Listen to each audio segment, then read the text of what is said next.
ఇదే అంశంపై మనతో స్పందించడానికి ప్రొడ్యూసర్ కేతిరెడ్డి గారు మనకు అందుబాటులో ఉన్నారు. కేతిరెడ్డి గారు, లక్ష్మీ పార్వతి పై మీరేమంటారు? లక్ష్మీ పార్వతి కామెంట్ ఆమె కామన్ గా ప్రతి ఒక్కటి రాజకీయం కింద చెప్తుంటది కాబట్టి ఆమె ఏదైనా కూడా చంద్రబాబు మీద ఆరోపణలు చేసేదానికోసం ఇది చంద్రబాబు పాత్ర ఉంది, చంద్రబాబే అరెస్ట్ చేపించాడు రేవంత్ రెడ్డితో మాట్లాడి అని చెప్తుంది. ఇవన్నీ ఏంటంటే రాజకీయమైన వ్యవహారాలు కాదు కదా. వైఎస్ఆర్సీపీకి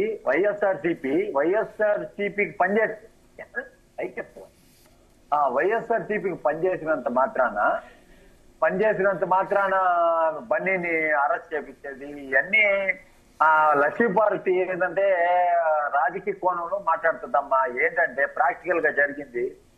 ఇప్పుడు రేవంత్ రెడ్డి గారు ఏం చెప్పారు, చట్టం దాని పని అది చేస్తుంది, దీంట్లో ఏ రాజకీయ పాత్ర లేదు.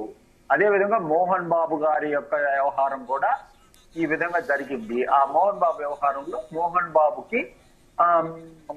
బాబుకి కోర్టు కొంచెం వెసులుబాటు ఇచ్చింది కాబట్టి. కేతిరెడ్డి గారు, అయితే ఇప్పుడు ప్రస్తుతం రాష్ట్రంలో ఇన్ని కేసులు ఉండగా ఈ కేసుని ఇంత ఇమీడియట్ గా ముందుకు తీసుకురావాల్సి వచ్చిన అవసరం ఏంటంటారు?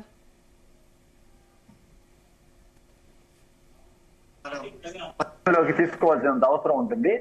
ఇది ప్రాక్టికల్ గా చెప్పాలంటే మనం ఆ రోజు నుంచి మాట్లాడుతున్నాము. దీంట్లో ఎవరు కూడా చట్టానికి ఎవరు చుట్టాలు కాదు కదా.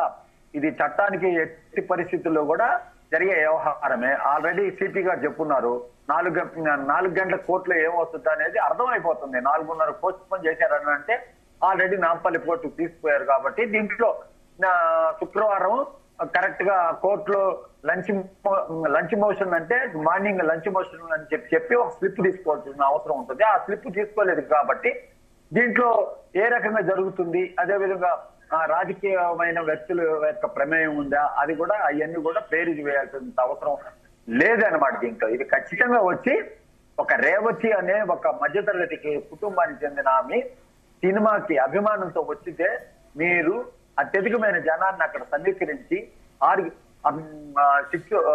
o'clock నుంచి బండి వచ్చేస్తున్నాడు, అది జరిగిపోతుంది అని చెప్పి అక్కడ జంట నగరాల్లో ఉన్న సినిమా లవర్స్ అందరిని అక్కడ తెచ్చి ఈ తోపులాటికి ఈ సన్నివేశానికి దారి తీసేదానికి ప్రధానమైన సంఘటన బన్నీ కాబట్టి ముగ్గురు థియేటర్ వాళ్ళు, అదేవిధంగా బన్నీ, అదేవిధంగా ముగ్గురు మీద బౌన్సర్ల మీద కేసు పెట్టడం జరిగింది.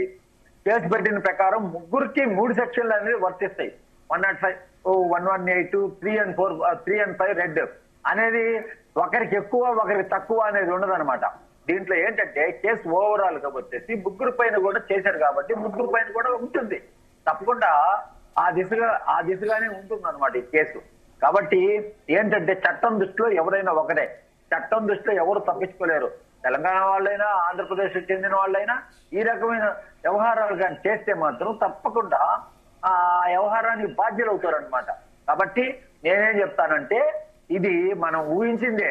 ఇది ఎట్టి పరిస్థితుల్లో కూడా ఏ సమాజం కూడా, సభ్య సమాజం ఆమెకి 25 లక్షలు ఇచ్చినప్పటి నుంచి కూడా ఒక నిండు ప్రాణాన్ని తీసుకున్నారు కాబట్టి ఈ 25 లక్షలు ఇవ్వడం అనేది కూడా ఇట్ ఈస్ ఆల్సో ఎఫెన్స్ అనమాట.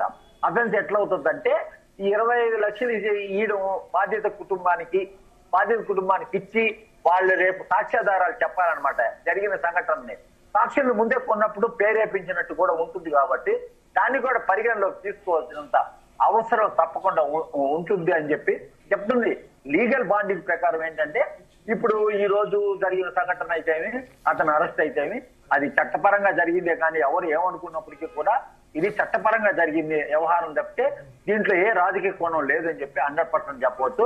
ఈ ఊరికే మనం మాట్లాడుకునే దానికోసం రాజకీయ అంశాన్ని జోడించడం అనేది జనరల్ గా జరుగుతున్న అంశం. ప్రతి ఒక్కదానికి రాజకీయ అంశం చెప్పి రేపు పొద్దున మోహన్ బాబుకి ఏ రాజకీయ అంశం జోడిస్తారు అనేది కూడా అర్థమవుతుంది. మోహన్ బాబు ఫ్యామిలీలో కూడా అదే విధంగా ఇద్దరు ఉన్నారు. టీడీపీకి చెందిన కోడలు టీడీపీకి చెందిన ఒక ఉంది, ఒక వైఎస్ఆర్సీపీకి చెందిన వారు ఉన్నారు. వారికి ఏదైనా జరిగితే కూడా ఇదే విధంగా స్పందిస్తారేమో అనేది కూడా మనం ఆలోచించదగ్గ వ్యవహారం. చెప్పండి.